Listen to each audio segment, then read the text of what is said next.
And I tested the other one fit my head, so it's like, we know her head's smaller than mine, so. I feel like our head's the same, but. I tried on your hat. You were there. And it didn't fit. Thank you so much, Nay. You're welcome. Welcome back, everybody, to another episode of the Self-Love series with me, Atiga, where our goal is to spread and share self-love through others and their stories. Today, we have Nikki, Atiga, as our guest on the show. And she is my sister-in-law and best friend. And today we are going to specifically be talking about self-love through grief. And before we get into that, Nick, so just our intros of what we normally do is starting just with good news. So if you have any good news, maybe that's happened lately or that's coming up that you're excited about and you want to share. So good news for me is I just turned 28. Yay. I feel like though after like 25, you kind of like forget what age you are. But I turned 28 and me and Rob got to celebrate in Portland for a day. And so that was my first time there and I loved it. And so I had a really good time. What did you love most about it? Because I've never been there. I think just like the vibe of everything. I just could definitely picture myself there. And I think that's why I loved it so much. Yeah. Like I can picture myself living there. And I'm like a Salt Lake City girl till I die. So, yes. So it was weird for me where when I went to Portland, I could definitely see myself living there. Yeah. Because it was just such a pretty city. The vibes were just great there. And I just loved being there. So I think that's why. That's awesome. Mm-hmm. I want to go. I feel like, I mean, I've never been there, so maybe it's too soon to say, but I feel like that would be a great, couples trip to go on because it's just like chill. Yes. And relax. There's no swimsuit pressure there either. No, not at all. And there's like places open till like 4. Oh, wow. I didn't know that until we went to go eat. That's way cool. Yeah. Well, that is great news. And the second thing is sharing something that you love about yourself. Like physically or? Whichever. I think that what I love about myself is that I feel like I get along with people really well. I feel like people warm up to me really well. And I think another thing also is that I love to smile and laugh. Mm-hmm. So I think that I do that well for other people. And I think it's just like an instant mood changer for me. So yes, I feel like if I can do that for somebody else, then that makes me happy. Mm-hmm. 'Cause some people don't smile. Yeah. So I'm like, it's sad. It's the easiest exercise you can make do. Them smile. Yes. Well, if you don't know Nikki already, she is one of the funniest people ever. So you definitely do that and you do it well. So I love that. What is something, if you had to pick a physical thing that you loved about yourself? I think that a physical thing, I love my eyes. I think that's kind of like something that I get complimented most on. I never really cared. Well, some people are like, yeah, your eyes are like a lighter brown, but I never like realized that at all or cared for it or anything. But when I had Noah, then people would tell me that he has my eyes and I love his eyes. So I'm like, okay, maybe seeing it on my son, it makes me see what other people see. So I love that. That's awesome. And I'm excited for you to watch this too after we're done, because when I watched it, I'm like, that's so weird. Like, I never knew that I looked that way when I talk. Like, it's weird to like have it feel foreign, like seeing yourself. Just like talking and doing small things like mannerisms that I've never noticed before. Yep. So you will see that in your eyes when you watch this back. I think I will. and I don't know how I feel about it, but it's happening. So, well, I'm excited. This is a random thing that I just thought of to ask you, because I know, I mean, me and you talk a lot randomly just about self-love things, but is there something recently that you have tried that you never did before, or like challenged yourself to do, that came to kind of like a self-love, like being brave and just not being shy or holding back, like something that you've tried that was exciting, or that I think the first thing that comes to mind is when I became an ambassador for Moonbeam, because it was just, I've followed them for a while on social media, and I think that when I saw them post that they were looking for like Moonbeam ambassadors to like promote their clothing and stuff, then I kind of was like, man, like that seems like something that I would love to do, but I don't know if I want to do it. Like I knew I wanted to, but I knew that it would mean me having to like post like full body pictures of myself. put yourself out there. Yeah, and put myself out there, and I didn't know if I was ready for that, but I just like did it anyway. Like I filled out the application and I sent it in, and I was like, they're gonna get so many applications, like I'm just gonna give it a shot, and if I don't get picked, then I don't get picked, but at least I tried. Yes. And then I got like a letter in the mail saying that they would love for me to join their team in an email, and I was just kind of like, okay, like I guess we're doing it then. I guess this is what it's going to be. And it was just really excited to start that process, and then posting like my first picture. I was a little nervous. Yeah. But I think it's just helped me to just keep putting myself out there.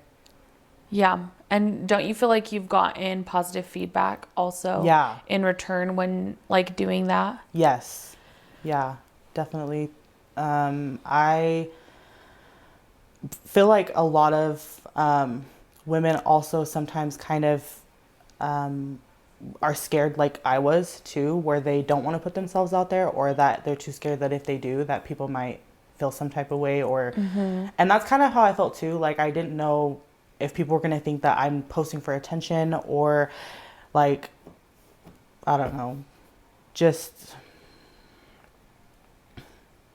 posting myself again, or right. I don't know.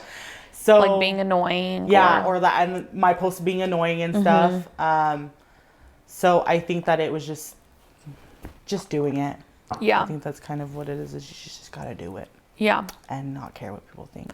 And then I feel like once you do that, like we've already kind of said, you realize that no one is thinking and being as critical as you are. Yeah. And that everyone loves it. And I think even without them telling you, I honestly think and feel that it inspires others to do that. Because I feel like, especially with women, there's so many women that feel like cute or empowered, like they want to share.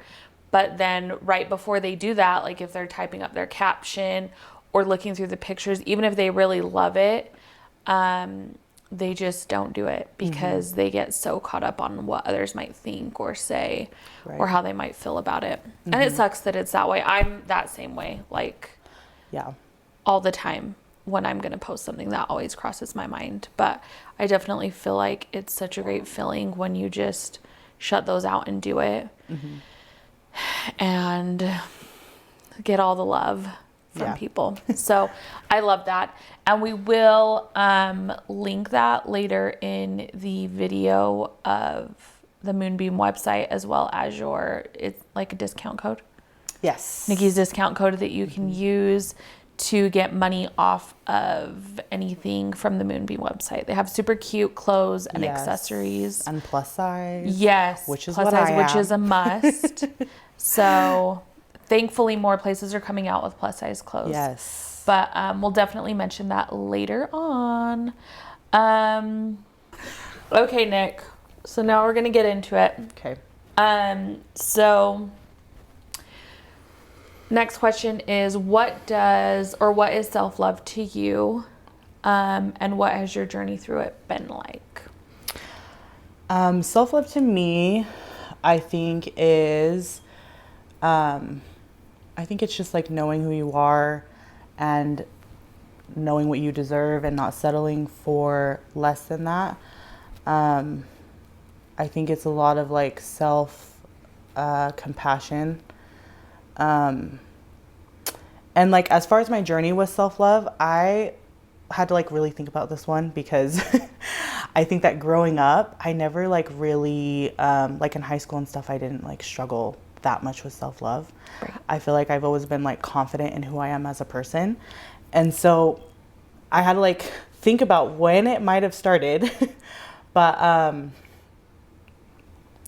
with self-love, I think that like after me and my husband got married, like I started like gaining weight. And so I think like trying on clothes and stuff and seeing that it didn't fit me being the confident person that I was blaming the clothes. Like, Yes. like it has to be the brand or something because there's nothing wrong with me. Right. But, like, I think little thoughts of like my weight being, me gaining weight, sorry, that, I, just kind of little by little started to get into my head. And then I think that when I got pregnant, like me and Rob were married for like a year and a half, and then I had my first miscarriage. And I think that like my first miscarriage, thinking back to it, I feel like it totally like sideblinded me. Yeah. Completely. And I was 21 years old. And I guess kind of like in my head at that age, I thought that it was only people who like had something wrong with them, or did something to cause a miscarriage. Like that's the only reason why miscarriages happen. Right. And so I kind of would start thinking like in my head, like maybe something is wrong with me, and like thinking that maybe it was because I gained weight, that's why I had the miscarriage. I was just going through a lot of emotions because that was just my first miscarriage ever. So I think that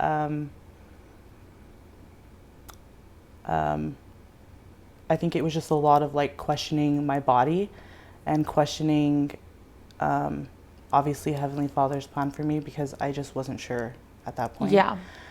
And so after my miscarriage, after like having those thoughts, I got to a point where I was like kind of over it. You know, like I got to a point where I was like, you know, it's not my weight. There's nothing wrong with me. And and it is just a part of Heavenly Father's plan. And then after getting over that hill, I got pregnant again, and then I had another miscarriage. So it's kind of just like, at that point, I think that all the thoughts of like, is there something wrong with me? Like, I thought there wasn't, but maybe there is, because this has happened a second time. So,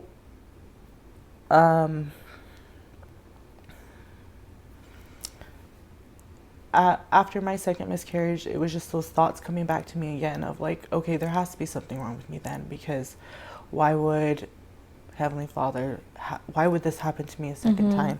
So then I started questioning again that maybe it was my weight. Like maybe I just need to be healthier. And we started like running tests too on me just to see. But like running all of the tests and all of the tests coming back that like there was nothing wrong, then I just was like, okay, so if it's not like a physical thing that's wrong with me, then maybe it's like a spiritual thing. Like, I don't know. I just feel like there was just a lot of emotions with it happening a second time already. And so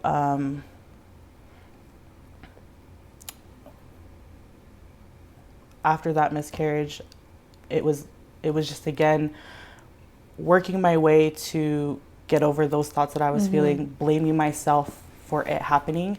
And again, just on this journey of figuring out, you know, like continuing on with my life. And so that was like, again, another hill that I got over. And then I got pregnant again.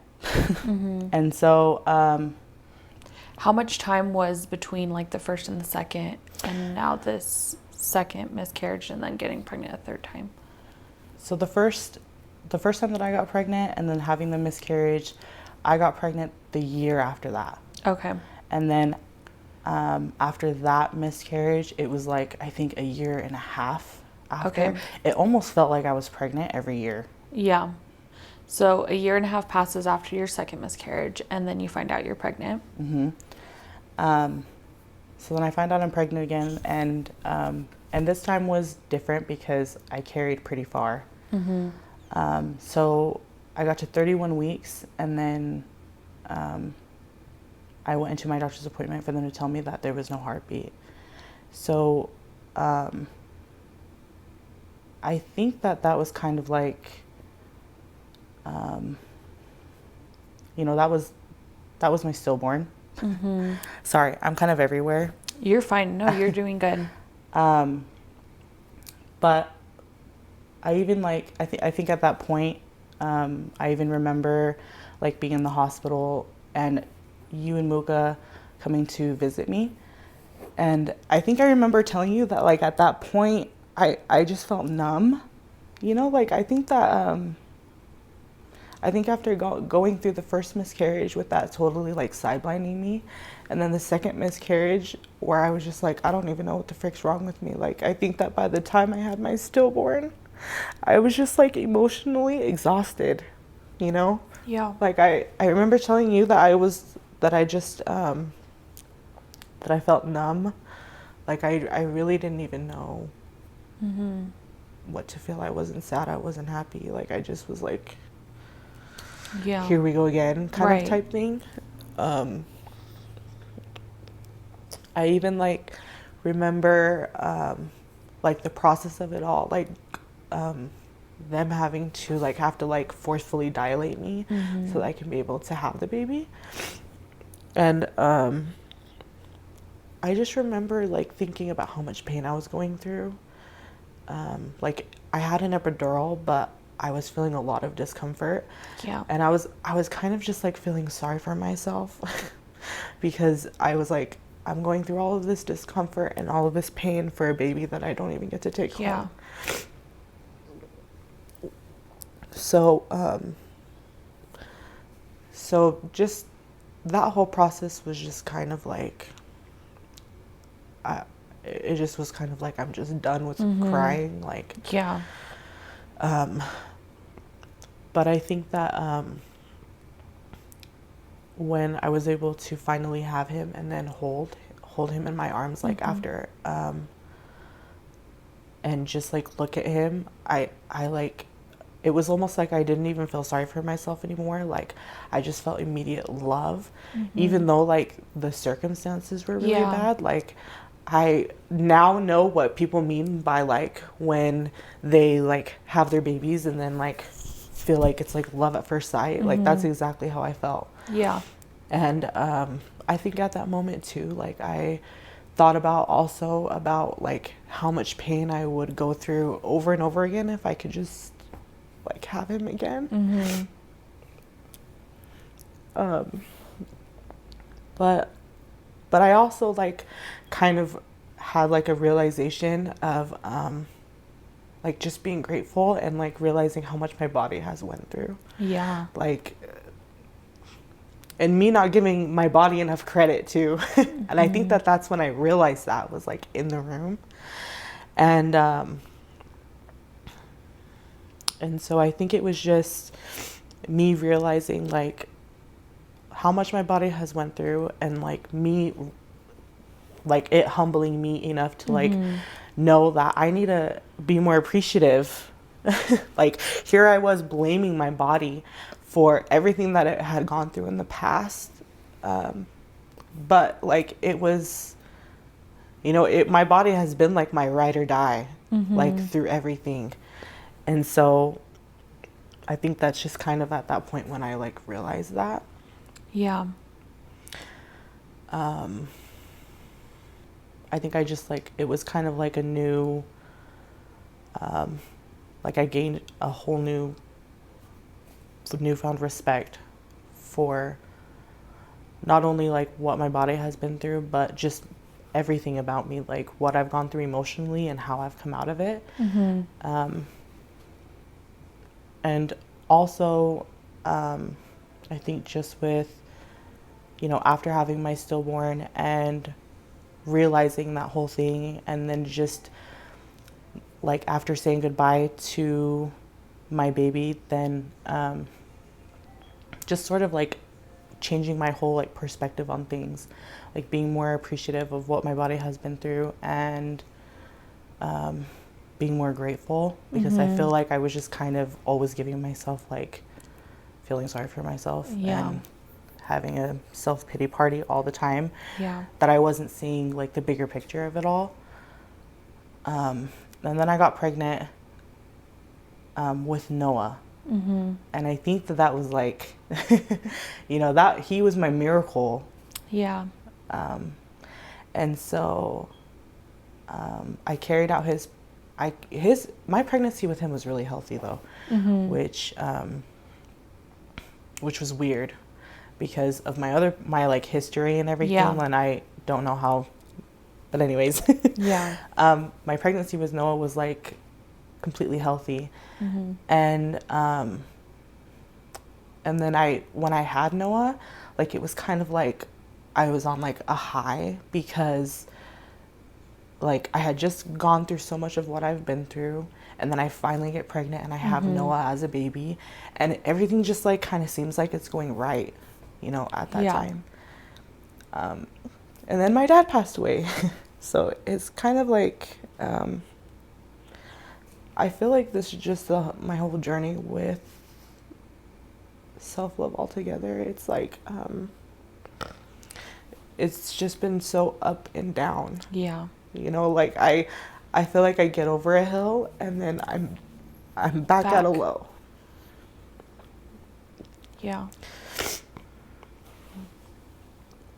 And then and after having my stillborn and then having Noah and then my dad passing away, I feel like that was like the lowest, like, you know, because I was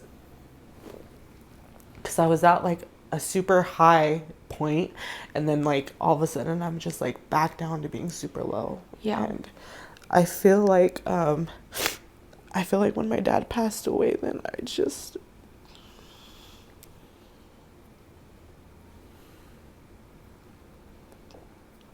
I'm sorry. No, you're good, Nick.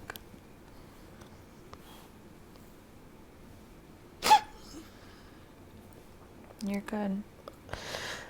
I feel like when my dad passed away, then I feel like I just like completely lost myself. Like I kind of had a journey of finding myself again, and then that happened out of nowhere. And for people that don't know, when you say you had Noah, finally your first baby and a healthy full-term pregnancy, and then your dad passed away, could you tell like the time frame and how that happened? Because it literally was at the same time. So Noah, when I got admitted to the hospital with Noah to have him, then my dad something happened with my dad to where he fainted, and then he had to get admitted to the University of Utah hospital the same day that I was checked in to give birth to Noah. I remember just my brothers texting me that my dad had to have surgery, and I was like literally being pushed into the OR to to get a C-section. And I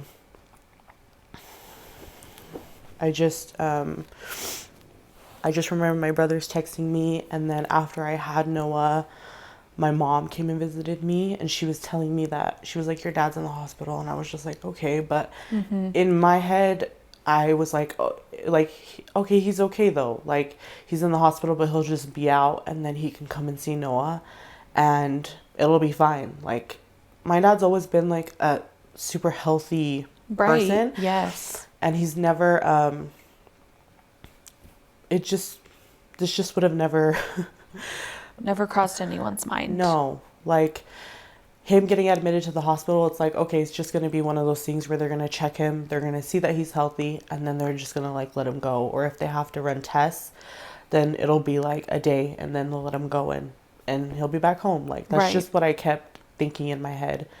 And then since I did have a C-section, I had to stay in the room for like 4 days in the recovery room. And I think that as people kept coming in to visit, after like seeing my dad, they would like come see me. Yeah.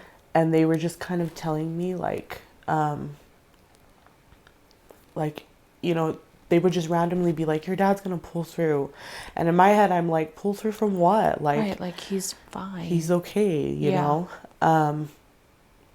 And then I think like a couple of days or after me and Rob brought Noah home, it was like the day after that, my sister FaceTimed me and she was like, you know, Dad's not doing good at all. And was able to like show me him in like the hospital bed and stuff. And I think that that's when it really hit me that something's wrong. Yeah. And then he passed away 2 weeks later. So he wasn't able to meet Noah. And I think that that's kind of like what kind of hurt me the most. For sure. Because my dad has been there through me, through my like grief with my other pregnancies. So I think that I was like, when I had Noah, like I was like so happy for him to meet him. Exactly. And then he passed away. And I think that just is part of what hurts me the most, because I know he would have been like the greatest grandpa. Right. So, so when he died, it really, and because it was like out of nowhere. Right. I just didn't know what to do. Like, I even remember texting you too and telling you like that I just feel lost, like that I just didn't know. I just didn't know what to do, like without my dad, because he's just always been there. So I think that when I lost my dad, then it took me back down, but it also like, you know, it was a different kind of low. Right. Because the other grief that I had gone through was for like my kids and stuff. But when it was my dad, it was because I had such a good relationship with him. Exactly. That I just felt even more not myself. And so, but with his passing, I also feel like it made me want to be a stronger mom, like for Noah, because he would never get to meet my dad. Right. So like for me, I kind of like had like a switch where if my son was never going to get to meet my dad, then the best that I could do for him was to like at least show him how my dad was through me. Like it would be to at least love my kids like my dad would, treat other people like my dad would, and hopefully let other people see that, like see him through me. Right. And that's just like, I know everybody grieves differently, but that's kind of just like where I was at too. I wanted to be just a better person, a better mom for my kids. And so I think that's kind of where, I don't know how to say it in words. Kind of just where you felt you had to start. I mean, I feel like you said it was hard to try to wrap your head around dealing with that, the reality of it, and feeling lost, like where to even begin, you know, when something like that happens and your world is turned upside down. Yeah. So I feel like trying to find something to start with, the smallest thing, which like you said is taking what you knew from your dad and emulating that in yourself so that your son could see as well as others. I think that's awesome. And I think that is kind of like a similar thing to gratitude when people say to try to focus when you're struggling through things on any sort of thing that you can be grateful for in that moment, to try and shift your perspective any small little way it can. Yeah. It can kind of lead to something next. I feel like because I lost myself, then it was kind of like I needed to start rebuilding now. Mm-hmm. And so to me, that's kind of where, even though I kind of struggled with like the self-love from getting pregnant and then like blaming my body and then it not being my body and stuff, like I think that it's also like a lot of, especially when it comes to grief, I feel like it's a lot of like you feeling like you lost yourself and then like rebuilding yourself again. Mm-hmm. Sometimes I feel like that could be every day. Yeah. But it definitely is. It was just like the start of me trying to like rebuild myself. I'm still the same person though. Right. But I definitely feel like it's just a whole new view on life, and like changing my priorities to what I feel like is most important to me. Mm-hmm. And just also because like since my dad passed away so suddenly, I just like I just hate that feeling of it like coming out of nowhere. And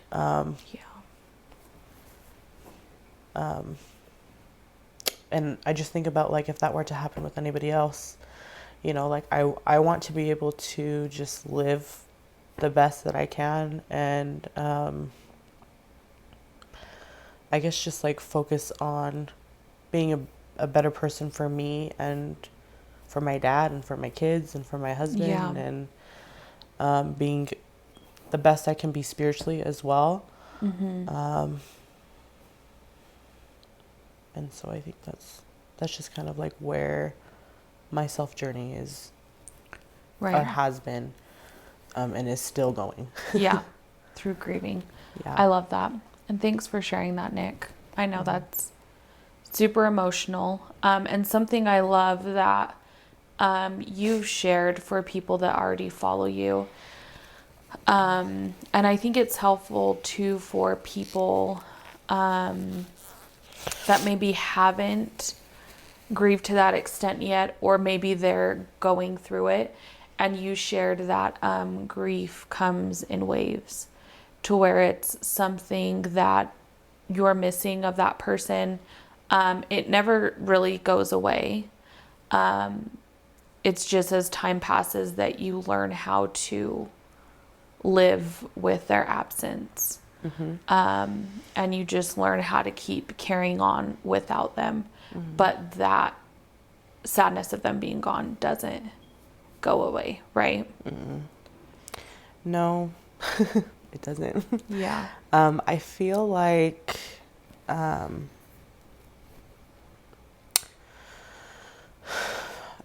it's like grieving, then like the best way to grieve for the people that you love is by remembering them.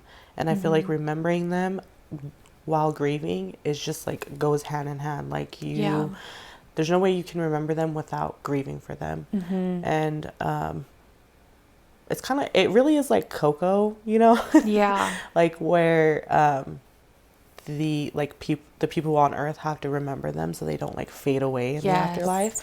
It's like, to me, I feel like that's the best way to show how much you loved them, is by remembering them. And so I think that like grieving, you know, if you have to, like when that wave of grief hits you, I mean, it's just, you just like let it wash over you. Like if you have to sit and watch videos or photos, which is what I do sometimes, then you do that. Like, I think you just let that wave of grief wash over you, and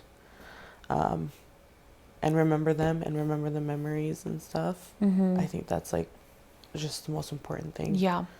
I think it's a hard thing. Sometimes people think is that they want to try to avoid even falling into like that sadness feeling. So they try to distract themselves with, there's a lot of different things people try to avoid feeling it.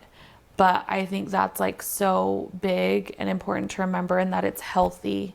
Yeah. It's part of the process. Yes. And it's inevitable because it's always going to come. Yeah. That you just have to feel those feelings and like honor those things as they come. And that's all you really can do. Do you feel like, kind of with that being said, do you feel like you get stronger at all as time passes by? Or do you think it's stronger, or maybe you just maybe learn and so you're able to cope better differently? Or I feel like in a way I have, like, I've gotten stronger, but the pain, like, of like the sadness of it all is still the same. Yeah. Like, I think that you really do just eventually learn to continue life like without your loved ones. But I do think that it does make you stronger, or it's made me stronger at least. Yeah. Like I do feel like I am a stronger person than I was 3 years ago, 5 years ago. Yeah. But yeah, sorry. Do you no, you're fine. I just thought of this. Is there anything that you feel would be advice for other people that are going to watch or listen? Like, I've seen before people that share like things to not say to someone that's like grieving, or if someone comes to you kind of like of them struggling through the loss of a loved one, and just needing someone. Is there anything like maybe just a phrase or something that's was said to you, or is maybe still said to you when it comes to that maybe like rubs you the wrong way, or you think maybe it's not appropriate to say to someone? Is there anything you could think of? Not that I know of. I feel well, like that's good. But I also feel like, though, I don't like, nothing really rubs me the wrong way. Yeah. Like, Nikki takes things I honestly well. think that I have thick skin. Yes, so, like, you do. When people say things, then it doesn't, like, if it was supposed to be shade, or if it's supposed to be like, I don't know, a genuine question, but it comes off as like not, or like offensive or something, I don't really like, it kind of just like goes over my head. Yeah. I think. Well, that's good. I feel like that's a gift to have that. Yeah. So I mean, not that I can think of. I know that my weight has been like brought up too, on maybe that could be the reason for, which it's like crossed through my mind also, which would be a reason for my miscarriages and stuff. But it's not. Right. So it's not. And I get that you say that. And I love that you brought that back up again, because I did want to talk about that, because I know at a certain age that I was naive in that too. And that I felt that for a long time too. I believed when people would say that your weight or size affected your fertility. And so I know, like, for myself too, that's kind of like when my self-love journey came, like, I became more like conscious of it, and realized having an issue was just like you when I got married and gained weight, because I don't feel like I ever really was self-conscious or anything as much, maybe in school, like growing up. But then after being married for a little while and not like getting pregnant, going through it, like I realized, because I blamed the same thing, like, well, it's because I'm like gaining weight. And I know like other people thought and felt the same about that, and maybe still do, because I still haven't got pregnant. But the thing is like, I mean, whether it's your situation, miscarriages, I feel like for mine is irregular hormones. There's no like weight on that. Like, there's no, like, at this weight, you'll miscarry, or at this weight, your hormones will be irregular. There's women of all different shapes and sizes, and weights that miscarry or have irregular hormones and struggle with infertility.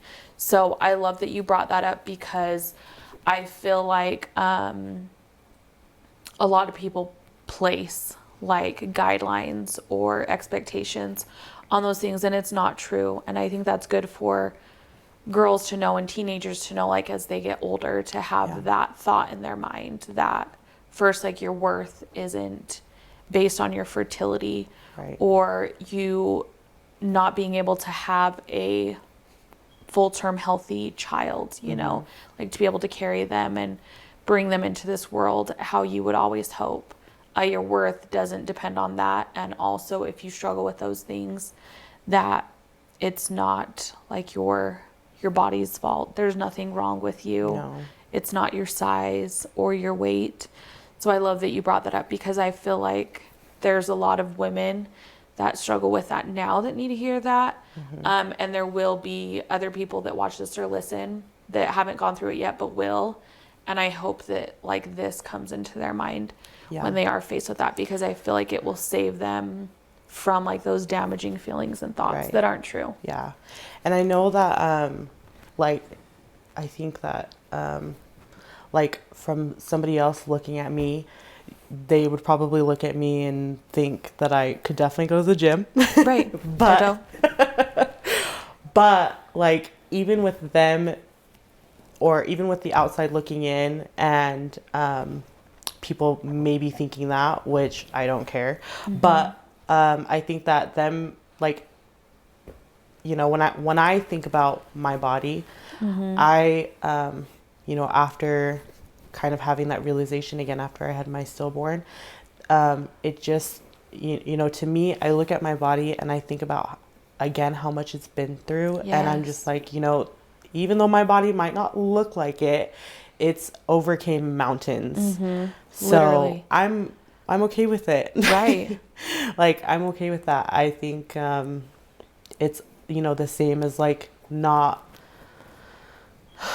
you know, like not knowing what people go through internally, and thinking some type of way by looking at them, but still not knowing, you know, what they've been through. Exactly. And I think that me thinking that about myself, it's also helped me to be that way towards other people too. You know, like, I just think my body's been a rock star for me.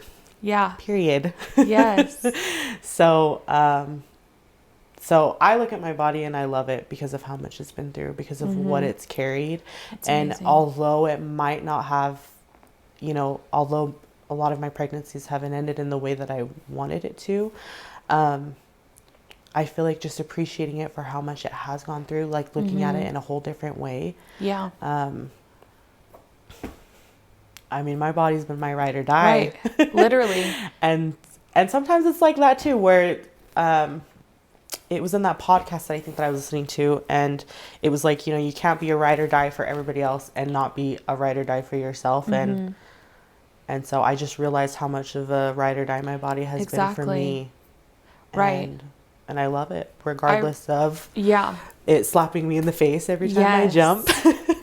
I like learned a lot about that this past year, like through different like courses and podcasts that I listened to, in just like really appreciating your body, like not valuing it only on like its looks or like what society says it should look like, but like thinking of all the things that it requires to run like your body every single day, for you to wake up, for you to walk, for you to raise your arms, for you to eat and digest your food, for you to use the bathroom, like everything that it does, and like all the energy that our body like generates every single day.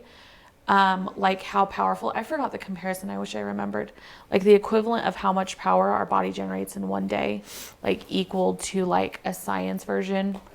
I don't even know what it was. It's something about like light bulbs, how many light bulbs they could light.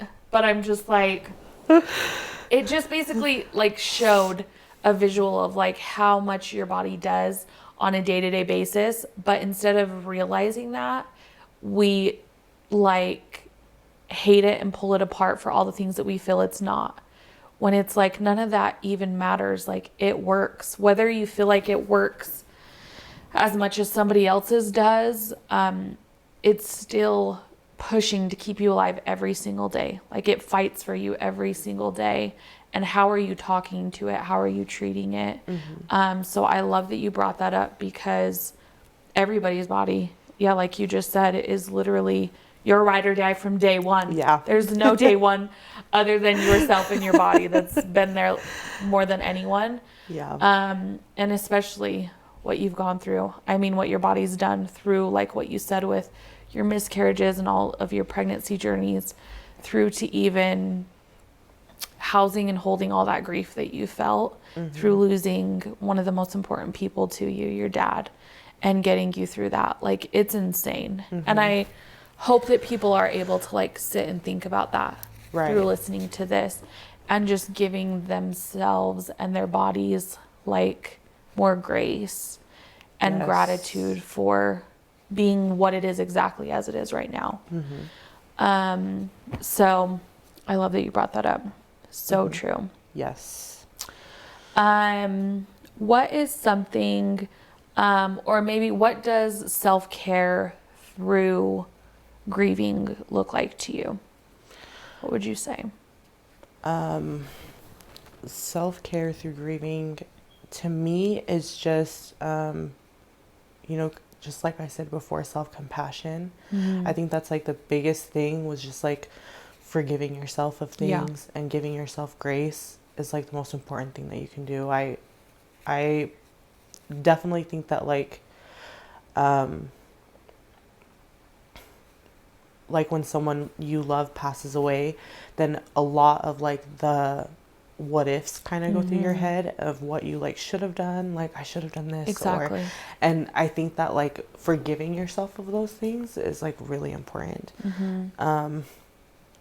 And it's like not going to happen overnight. Obviously it's going to be like hard to get to that point where you are forgiving yourself, but I think that when you do get to that point, then it's like it makes such a huge difference in the grieving process. And just like acknowledging your emotions of what you're feeling, grieving, it's just a huge roller coaster, always. Every week. Right. And I think that just being able to let yourself feel those feelings, and like letting the wave of grief wash over you, like letting yourself feel those feelings and not suppressing them. And it, like when people ask if you're okay, if you're not okay, then you can say I'm not okay, instead of being like I'm fine, but deep down inside you're not. And I know that sometimes a lot of people also might feel like they say that they're okay because they don't want to like bother the other party with like, or feel like they're burdening them, or feel like they're burdening them, like with your, oh, there she goes crying again, like, kind of type thing. But I mean, that's just another part of like not caring what people think, and just if you feel it, then you feel it. To. And speaking your truth. So, and I think another important thing for me, though, at least, is like when my dad passed away, I felt like it was like very chaotic in my head. Like so much chaos going around with just not knowing what to do with life at all. And so I was like, I just really needed like peace somehow, like there just needed to be some type of peace in here to quiet your mind. Yes. And I think that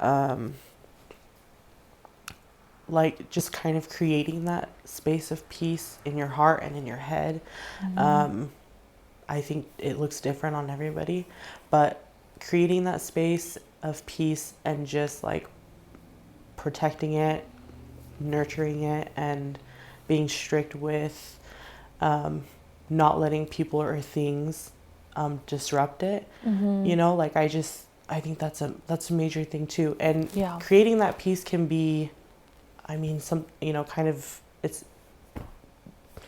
your own way of creating it is going to be different for everyone. But what was it for you? I think for me, it was just choosing me. I think it's always a choice every single day. Yeah. Like self-care, self-love. I just think it's a choice that you make every single day. People don't just wake up and love themselves. Well, right. maybe sometimes, but I mean, Right. like, it's a choice. It's a choice you make Constantly. every single day. So I think that in life in general, not just in my head, when things get too crazy, like I need to just I just need to set aside some time for myself. Like, and which I've given myself a lot of time to myself, more than I think what I normally do. Yeah. And that can just be like waking up earlier before my kids just to like Have you meditate, journal, like just really something to calm my head of everything. And I think that when you get in that like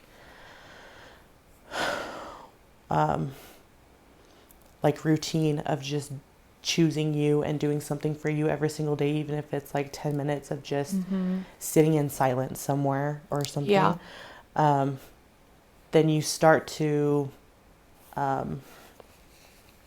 you kind of just start to pick up on what else you can do for yourself. And I think that I mean, it's different, and I don't really know how to fully explain it to people, just because it is like a mental thing. But I do think that it's important to kind of just find some peace within yourself. I think that's great, because like you said, it's going to be different for everybody. But I feel like when it just starts with the one small thing that will lead to the other thing, which I think it just starts with being intentional and mindful of saying, okay, like my mind isn't clear. There's a lot of noise going on. Like I need peace, acknowledging that, and then telling yourself, okay, I need to make myself a priority. So when in my day can I schedule that time for one-on-one time with me? And I think it starts with that. And then once people do that, they can then, and they set that in stone, just like you make plans with somebody else or a date night or hang out with friends. Once you set that in stone, I think a thought or inspiration will come to you when that time comes on what's going to be best and most productive for you for that me time, you know, to make it work for you and help you. And it can change over time, but I think that's where you start, is just acknowledging that you need it and committing to when you're going to give yourself that time and going from there. Yeah. And I think that also, like when I say choose you, I don't necessarily mean like choose you and don't make your kids food for the day because you don't want to. Lock yourself in the room and like just fend for even themselves. Though sometimes it'd be like that. Like I don't mean like choose you and then just like disregard everything, you know, your duties, because I know that as a mom and as a wife, it's hard to really be like, well, I can't set time for myself at all ever. I'm so busy taking care of 7 kids or my 1 kid or anything. And so I think when I say choose you, I just mean like, you know, it sometimes choosing you still means like you know, you just have a whole different attitude when it does come to your mom duties or your wife duties. Like I feel like when I wake up and I choose myself, then I'm happier the whole day, and you're just a happier person. Yes. And so choosing you just become a better person, a better wife, a better mom. And so I think that that's just kind of what it's like becoming kind of like an advocate for yourself. Yeah. And protecting your energy, whatever that may be. Yeah. If it means not going to a certain place that you know is going to put you in a negative space, or keeping those toxic people in your life, or keeping them at a distance. Yeah. It could be a ton of things, but I love that. I think that it can be referred to as that. Maybe you can agree of like being an advocate for yourself. But so what is your automatic pick me up when you're feeling down? I have a lot. Love that. I mean, it really is, it depends on the mood, the weather, but I think that like it can be, like nature was always one of my biggest pick-me-ups. Like just going for a walk or a hike was like my most it was like, it just always cleared my mind so much because I was too busy focusing on getting up the hill, Yes. and I'm not great at it. I'm not great at hiking at all, but I love it because I just feel like it always cleared my head of everything. And I just loved to be outside. I think that was the one thing. Sometimes it's just going to Starbucks to get my favorite drink, ordering in my favorite takeout food, and watching a movie in my nightgown. Yes. That's like an automatic pick me up for me always. I love that. Yeah. So I feel like those were good things because you said it depends on the weather. I'm like, so then tell us, we experience all 4 seasons here. So winter, spring, summer, fall, what are the pick-me-ups you could give us? And I feel like those cover it, Yeah. I love all those things. Those can apply to each season depending on what you can do. So those were great. And then just the last thing, Nick, would be what advice would you give to someone who has just lost a loved one and they're struggling? I think the best advice I can give that person is just to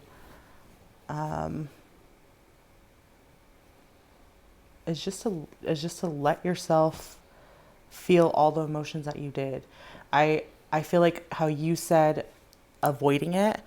To me, I don't want to avoid it because if I avoid it, I feel like I'm avoiding how much I loved my dad. And when I like grieve and cry it out, I feel like it kind of shows how much I loved him by doing all of that stuff. Like I remember him and I cry so much because I loved him so much. Yeah. And so I think just my advice would be to just to forgive yourself of anything that you may feel like you should have done differently, or if it was like even a miscarriage where you might feel like you're blaming yourself for it. It's not yourself. Just know that. Just stop blaming yourself. It's not you. Yeah. But I think just definitely showing yourself some compassion and figuring out what works best for you when it comes to creating that peace for yourself and for your mind. And I have a question. Maybe you know the answer to. So with that advice being like not being afraid to feel those feelings, and process like the grief and like crying it out or like remembering them, even as emotional as it may get. Do you feel like at any point you had to give yourself like a time limit to where, because I feel like people can easily, when they're grieving, they can get like, they feel it, but they get sucked into it to where like that day or two of grieving turns into like days and like weeks of secluding themselves from anyone else. And just, you know what I mean? Like just really almost like sinking into the hole of grief. So do you feel like you ever, I mean, for you, and that's why I give so many props to mothers, because I feel like out of any other humans on earth, you don't have a choice a lot of times to do that. I know there's some women that have been there, but a lot of the times, and maybe that's for you, is you could possibly get there, but then you have kids. So you have to pick yourself up even when you don't want to. But I know like for my sister, like Raya, she struggles in that sense to where grieving for like recent losses that she's had this year, it's almost like it's hard for her to just like feel it and then try to move on. Like her moment turns into like days of feeling that. And I know other girls too, through like my young women's, that maybe I'm like naive to it in saying that like it turns into like a maybe longer than it should be, to where it can become unhealthy, because they shut other people out and they just like sit in that for too long. Does that make sense? Yeah. So do you have any advice on that? Like in someone saying that they are letting those feelings come, but then they just get lost in it? I think that for me, I mean, because that has happened to me definitely, but I think that I think about what my dad would want me to do. You know, like when I grieve over him, then I know that if he were here, he would tell me like, can you get up and make your kids something to eat? You know what I mean? Like, I, you know, I know that he wouldn't want me to be like sulking in sadness all day. Like he would want me to get up and be a mom, you know, Right. like I'm not like disregarding that you need to sit and cry, because I think you definitely do. But I think it's important to also think of the people who have passed on. Like, how would they want you to live your life? Exactly. Like, do you think that they would want you to be sitting there sad, or do they want to see you happy? Because I know my dad would want to see me happy. So I think that's what kind of like gets me out of it. Yes. Is that I think about how my dad would want me to be, and he wouldn't want me to be sad every day, you Right. know? So I think that's kind I of love that. I think that's perfect. Thank you. Okay. Well, awesome. I feel like we covered a lot, so I think that's great. And I feel like, as I've done in previous episodes, I like to do like a call to action, based on the topic, tied in with self-love, something that people can apply, in their own current journey through self-love, of what they can do, as a challenge for the week. And so I think after kind of sitting down with you and having this conversation, I feel like the call to action for this episode would be, I'm trying to think of the words, like for people to, like when we said give yourself more grace, like people finding their specific way to forgive themselves in whatever they're holding against themselves, whether it's with their body, losing someone, and all those like what ifs, or what they could have done differently. That was another thing that came to mind. Like more self-acceptance. Yes. Showing yourself more love, advocating for yourself, just to be nicer, kinder to yourself, nicer to yourself. I feel like with each one of these episodes, I mean, there's several things that we've talked about to where it's like things that you could outwardly go and do that will help you inside to gain that self-love. But I feel like, and for a lot of it too, I think is to realize and be more aware of what other people go through so you can be kinder. But I think, also it's so important for us to realize what we're going through, that we can acknowledge that, but also everything that we've been through leading up to this point, and just being more kind to ourselves. Like we can't be as kind to the world if we can't show that same amount of kindness to ourselves. And I think a lot of times that is harder for us, which is so sad, because like we've brought up, like we're who we've been with the longest, you know, in our time here on this earth.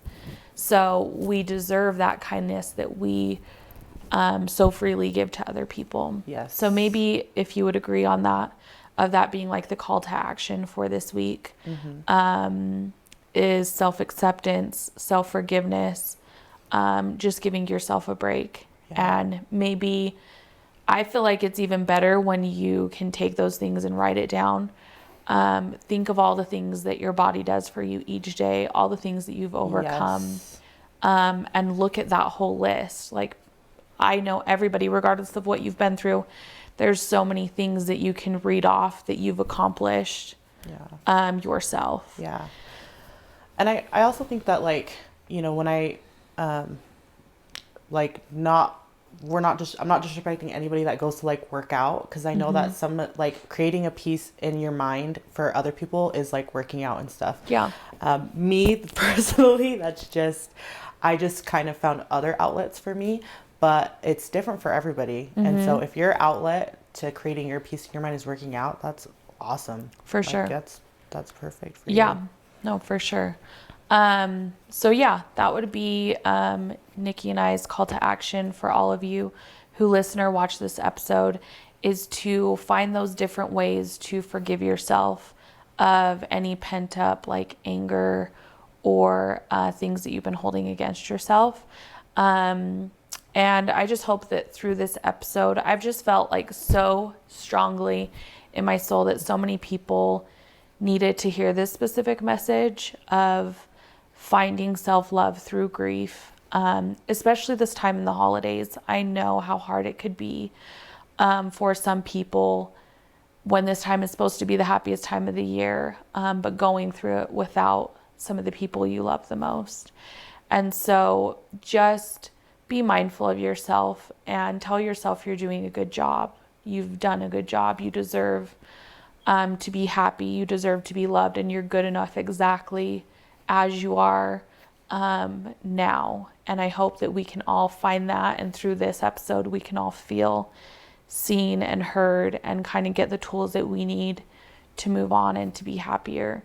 And so other than that, that's this episode.